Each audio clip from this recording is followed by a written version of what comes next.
Doctor Sheikh से request करूंगा कि कृपया हमें अपने बारे में थोड़ा बताएं और अपने विचार रखें।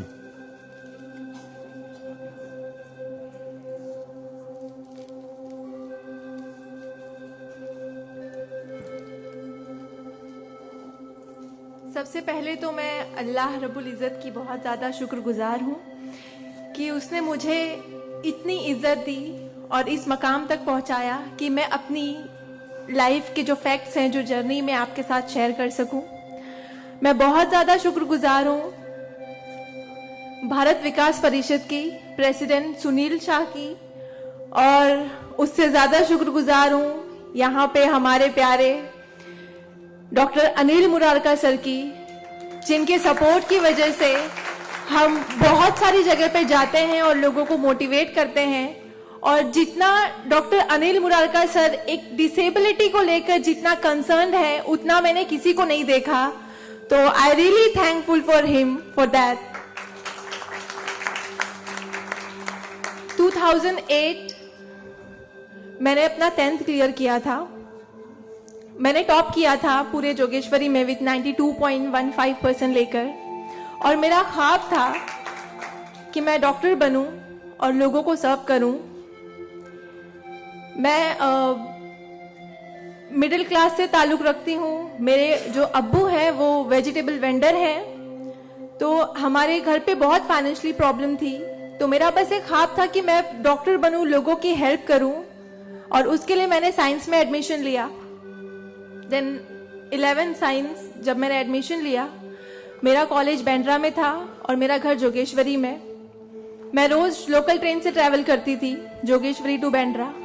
7 October 2008 that was the day जब मैं कॉलेज से घर वापस आ रही थी।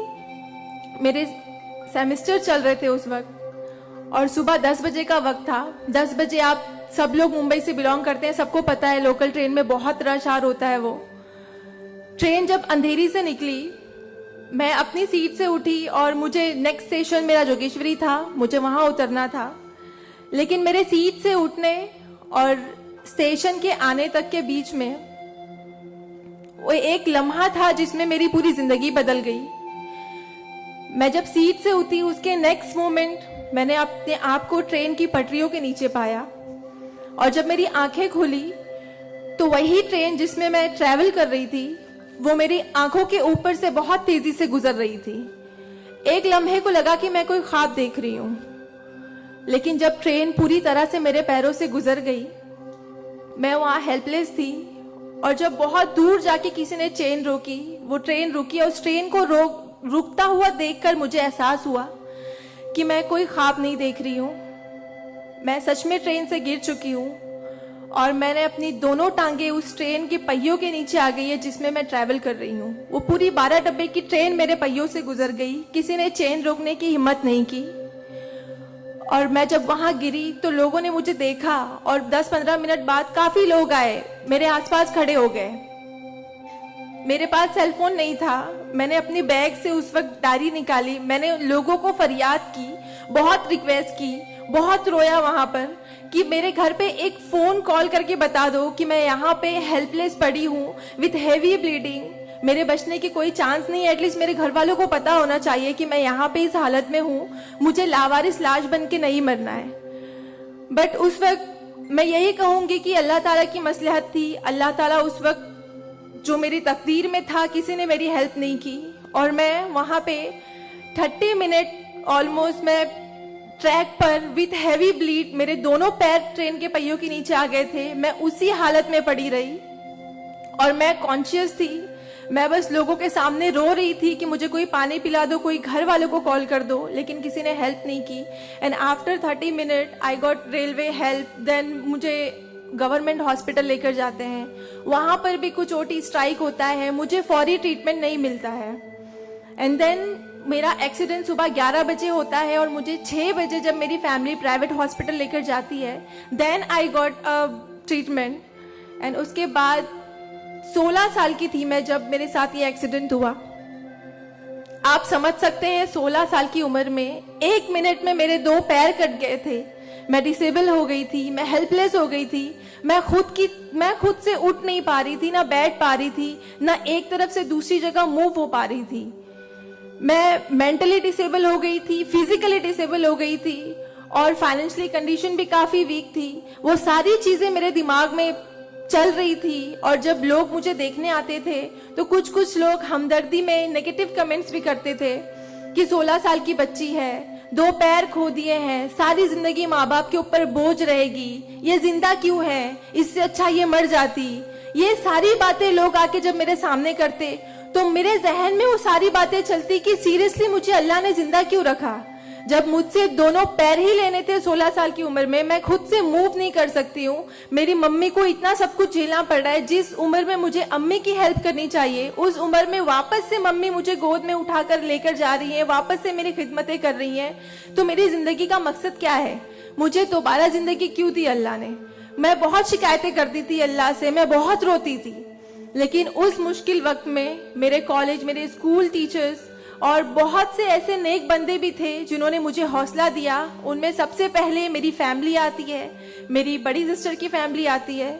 मेरी मम्मी ने मुझे एक जुमला कहा जो जिंदगी भर और मैं हर फंक्शन में बोलती हूँ, वो कि बेटा तुम रो मत, तुम्हारे साथ आज जो ये हादसा हुआ है, अल्लाह ने तुमसे सिर्फ 2 पैर लिए हैं, तुम्हारे पास तुम्हारा दिमाग है, तुम इतनी फास्ट ट्रेन से गिरी हो, तुम्हारे सर पे चोट लग सकती थी, तुम्हारी जान जा सकती थी, लेकिन अल्लाह ने सिर्फ तुमसे 2 मामूली पैर लिए हैं। क्या पता फ्यूचर में तुम्हारे लिए बहुत कुछ रखा हो। तब मुझे बातें उनकी समझ नहीं आती थी, लेकिन अल्हम्दुलिल्लाह अल्लाह का लाख लाख शुक्र है कि आज इस मौके पर जब लोग मुझे एज अ इंस्पिरेशन समझते हैं, एक आइडियल करते हैं, तो मुझे समझ में आता है कि मेरी अम्मी सच बोलती थी कि हौसला रखो, सिर्फ 2 टांगे गई है। आज मैं जब अपने प्रोस्थेटिक लेग से चलती हूँ तो लोगों को पता नहीं चलता कि मेरे पास 2 पैर नहीं है, मेरा एक पैर थाइस के पास से नहीं है, दूसरा नी के पास से नहीं है, बट लोगों को ये अंदाजा नहीं होता है। तो बस मेरी अम्मी ने जो एक बात कहा था कि अल्लाह पे यकीन रखो बच्चा, तुम्हारे साथ जो हो रहा है और जो होगा वो सब अल्लाह ने प्लान किया हुआ है, तुम बस हिम्मत मत हारो कभी भी, और बस डटे रहो अपने जुनून के पीछे कि तुम्हें डॉक्टर बनना है। तुम्हारी 2 टांगे नहीं तो क्या हुआ, तुम्हारे पास दिमाग है, तुम ज़हीन हो, तुम आगे बढ़ो। और क्या पता तुम आगे लोगों को आइडियलाइज कर, लोग तुम्हें आइडियलाइज करें इस चीज को लेके। मेरे डॉक्टर संजय कंधारिया, ऑर्थोपेडिक सर्जन, उन्होंने सबसे ज्यादा सपोर्ट किया इस बात को लेकर कि तू डॉक्टर बन। मैंने अपने जीने की उम्मीद छोड़ दी थी, डॉक्टर बनने की उम्मीद छोड़ दी थी, लेकिन जब उन्होंने मुझे बताया कि तुम डॉक्टर बन सकती हो, तुम बनो, देन मैंने प्रिपरेशन स्टार्ट की। सीईटी कॉमन एंट्रेंस टेस्ट होता है to getting admission in medical college, मैंने वो क्रैक किया। I got 3rd rank all over Maharashtra in PH quota. And after that मुझे बहुत खुशी हुई कि मैंने 3rd रैंक क्लियर किया है। Now I got admission, I will get admission in MBBS. But वहां पर भी एक प्रॉब्लम थी मेरे लिए कि मुझे डिसेबल परसेंटेज 89% डिसेबल हूं मैं, और मेडिकल में एडमिशन के लिए 40 to 70 there is a criteria to get admission for MBBS. मैं मोर देन 70% डिसेबल हूँ, ये कहकर मुझे उन्होंने डिनाई किया कि आप एलिजिबल नहीं हो, आप एमबीबीएस में एडमिशन नहीं ले सकते हो, आप डॉक्टर नहीं बन सकते हो। तो उस बात को लेकर मैं बहुत डिप्रेस हो गई। देन मैंने वापस अपने डॉक्टर से हेल्प मांगी, उन्होंने मुझे एक मशवरा दिया कि आप हाई कोर्ट जाओ, बॉम्बे हाई कोर्ट। और जिस बात के लिए एक नॉर्मल स्टूडेंट को सिर्फ पढ़ाई करनी होती है, अच्छा रैंक लाना होता है, मुझे उस चीज के लिए मैंने वो किया, लेकिन उसके बाद भी मुझे बॉम्बे हाई कोर्ट जाना पड़ा। एंड मैं गई, मैंने अब हार नहीं मानी और मैं गई, बिकॉज वो मेरा हक था, मुझे डॉक्टर बनना था। और जब मैंने वापस अपनी नॉर्मल जिंदगी स्टार्ट की अपने प्रोस्थेटिक लेग से, मैंने आना जाना शुरू किया, अकेले ट्रेन ट्रैवल करना शुरू किया, देन मैंने रियलाइज किया कि मेरे अंदर कोई कमी नहीं है, मैं एक नॉर्मल लड़की हूँ, मेरे पास पैर नहीं तो क्या हुआ, मैं लोगों को सर्व कर सकती हूँ, मेरे अंदर पैशन है डॉक्टर बनने का। तो मैंने वो बस अल्लाह पे यकीन रखा और मैंने ये सोचा कि अगर अल्लाह ने मेरी किस्मत में रखा है डॉक्टर बनना तो मैं जरूर कोर्ट में फाइट करूंगी।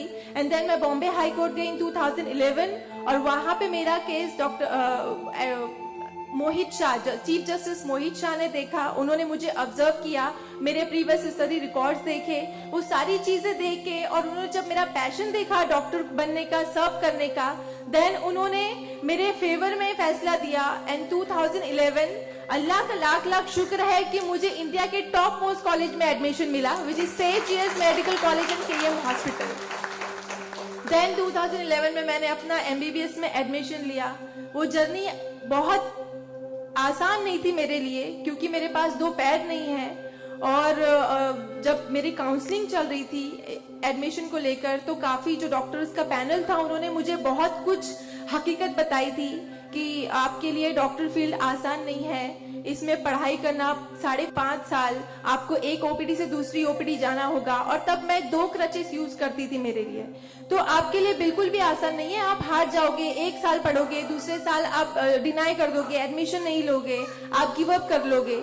लेकिन बस मैंने दिल में ठान लिया था कि मुझे इन्हें गलत साबित करना है, और मुझे लोगों को प्रूव करके दिखाना है कि एक लड़की जो 89% डिसेबल है, जिसे लोग ये कहकर सुनाते थे कि सारी जिंदगी माँ बाप के ऊपर बोझ पर बनी रहेगी, उन्हें प्रूव करना है कि मैं डॉक्टर बन के लोगों को सर्व कर सकती हूँ। और जो मेरे दूसरे डिसेबल भाई बहन हैं, उन्हें भी शो करना है कि after disability, after accident, post accident जो लाइफ होती है वो आप नॉर्मल गुजार सकते हो अपने हौसले की बनिस्बत। तो मैं बस 5.5 साल मैंने बहुत कोशिश की, बहुत दर्द सहे, लेकिन मैंने अल्हम्दुलिल्लाह 2016 में फर्स्ट क्लास से मैंने अपना एमबीबीएस क्लियर किया।